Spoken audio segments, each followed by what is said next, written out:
breath here and... Wait a minute. Something about this doesn't feel right.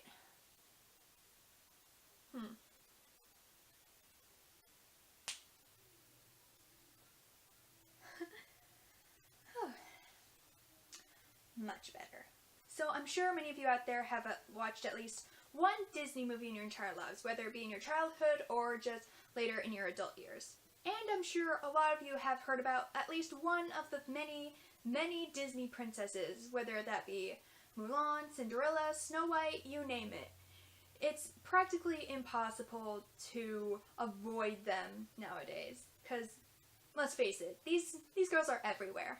But I have seen a lot of rather unfair accusations that are being hurled towards these princesses, so rather than just cover every single claim in its entirety, I'm just gonna select a couple of the most well-known ones and just go from there. Besides, a lot of you love to see me complain about things, and I for one like to complain, so let's get the show on the road. To start off this rant, we are going to go first with our favorite little lass from Under the Sea.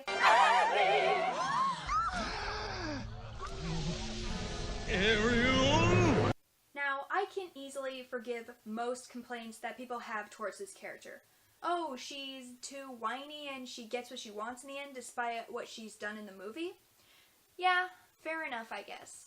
But there's one complaint in particular that people like to say about this character that I feel is rather misleading, I guess. She gives up everything she has for a guy. This isn't entirely true, though. You see, in the film, it's already pretty established before she meets Eric that she has a fascination with the human world. Heck, part of your world is just one giant human fangirl anthem. After Ariel saves Eric's life the first time around, she's even more determined to go up to the surface world and be with him. If anything, Eric is just an overall bonus to Ariel's longtime goals. Next up, we've got Belle from Beauty and the Beast. Papa, do you think I'm odd? My daughter? Odd? Where would you get an idea like that? Belle has Stockholm Syndrome. 1. This is untrue because it basically implies that Belle fell head over heels for the Beast from the minute she saw him. First of all, Belle agrees to be the Beast's prisoner. Keep that word in mind. Prisoner in place of her father, while she knows full well what she's getting herself into. Plus, Belle doesn't take very kindly to Beast's rude behavior towards her. It's only when the Beast starts to realize how much of a douche he's been to Belle is when he finally starts to treat her nicely, and in return, Belle treats him with kindness. And the first time Belle leaves the castle, the only reason she comes back is to tend to the Beast, who saved her life from a pack of wolves earlier. The second time, Belle is given permission to leave so that she can visit her father. And what's also important to know in the second time around, even though Belle is important to the Beast, he still lets her go because he truly has feelings for her, and he wants to put her feelings first. Besides, if we're going to talk about Stockholm Syndrome in Disney movies, then how come nobody ever brings up Frollo from The Hunchback of Notre Dame, or even Mother Gothel from Tangled?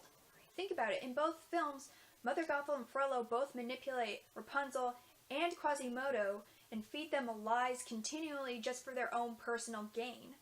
Both Quasimodo and Rapunzel are sympathetic to their captors, and they deny any wrongdoings they may have done. Plus, both Quasimodo and Rapunzel both have been taught to remain dependent on their captors, seeing as though it has been drilled into their mindset that they can't do anything without them. So why is it when actual legitimate cases of Stockholm Syndrome are introduced in Disney films, nobody bats an eye, but whenever it's a romantic couple, everyone loses it? Can somebody explain that to me, please? And finally, among our princess lineup, we have Cinderella from What Else? Cinderella. Who is she? Do you know her? No, sire. I've never seen her before. Oh boy, this one's going to be a doozy because out of all the Disney princesses that exist, I believe Cinderella is one of the princesses that gets the most shit on by fans. So, with her, I am going to be splitting up her complaints into two parts, since both these parts have two complaints about her. Why can't Cinderella just leave the Tremaines and that house? Well, Cinderella's father dies when she's still a little girl.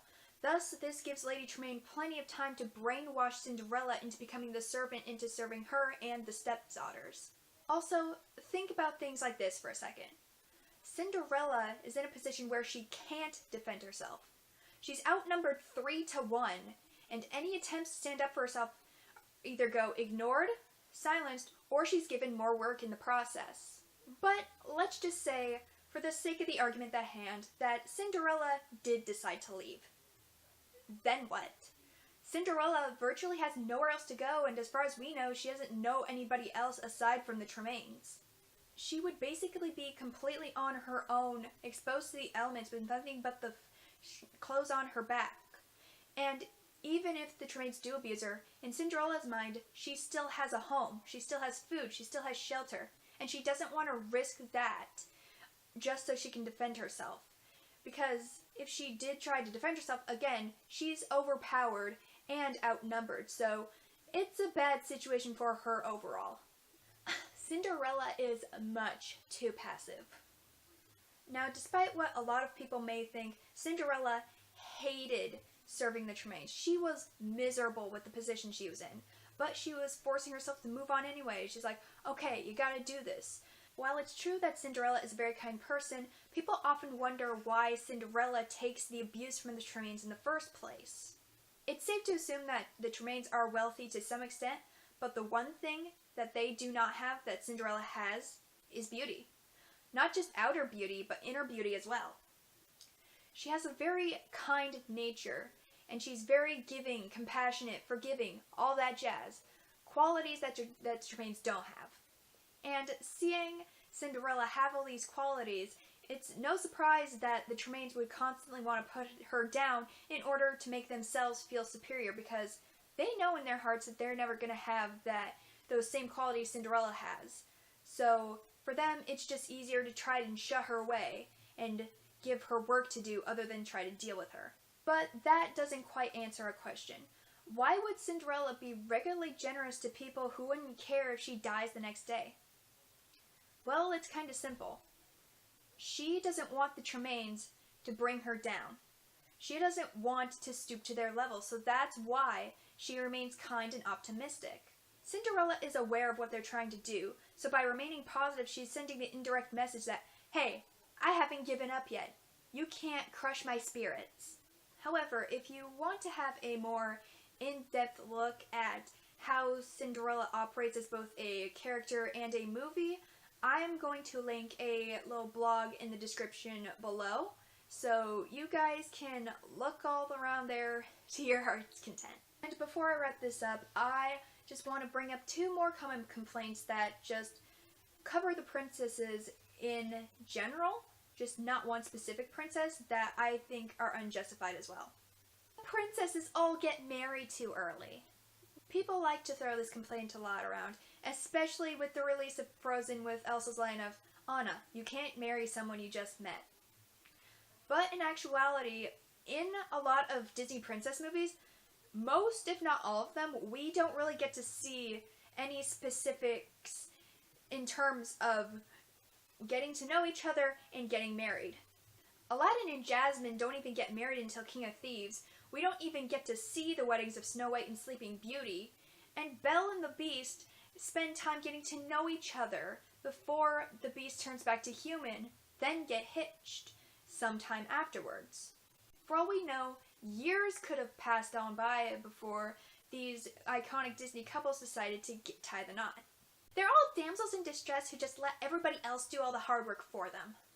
Okay, 1. Mulan literally saved all of China from the Huns. I could literally just end it there, but I'm going to give a few more examples. Tiana from The Princess and the Frog was constantly working her butt off to make her dream a reality of becoming a restaurant owner. And she in no way waited for Naveen to solve everything once they were turned into frogs. In Brave, Merida not only helps to mend the strained relationships between her kingdoms and the others, she also saves her mom from being permanently turned into a bear. Pocahontas more or less did the same thing as Mulan, except she helped to stop the feuding between her tribe and the Englishmen. And let's not forget Ariel again. She saved Eric's life not once, but twice. So this is where I'm gonna have to end it, my lovely people. So if you like this video, feel free to comment or like or whatever. Hey, if you liked this and want to see more videos of me just rambling in front of a camera all day, well, this is your place to go. I'm the Mage of Breath, signing out.